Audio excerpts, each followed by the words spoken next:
Hey there, ever-curious friend. Let's talk about miracles. You know the moments that stop us mid-step. A loved one recovers against all odds. A stranger shows up exactly when needed. An airplane lands safely in a river, and everyone walks away. We whisper, it was a miracle. But here's the twist. Science doesn't say, nope, that never happened. Instead, it quietly asks, what if miracle isn't the end of the story, but the beginning? Today, no dogma, no preaching, just curiosity. Can science explain miracles?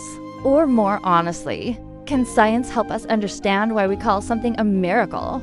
And what's really going on? Let's dive in.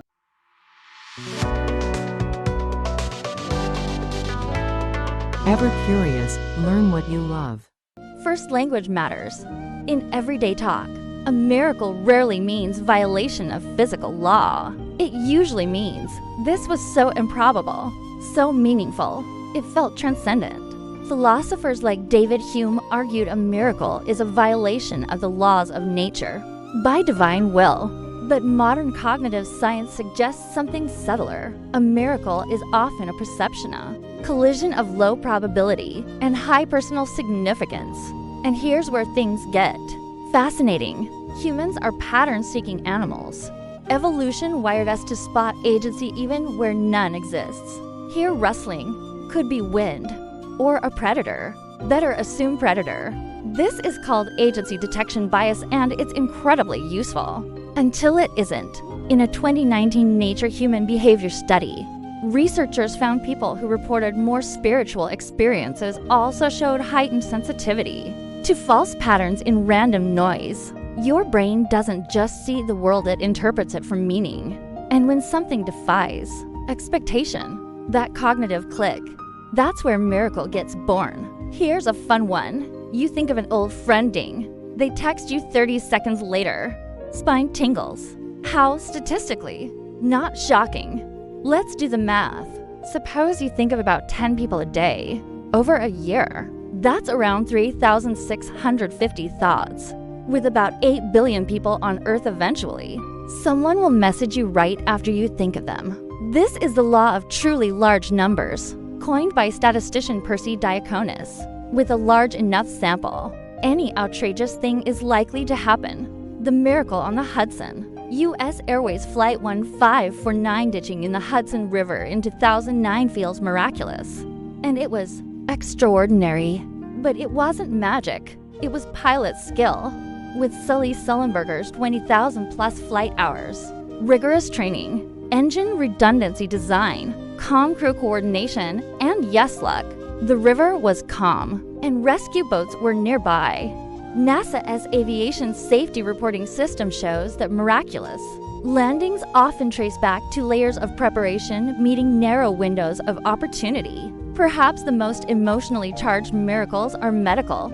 Terminal diagnoses reversed. The term spontaneous remission when disease, often cancer, regresses without treatment or far beyond expectation.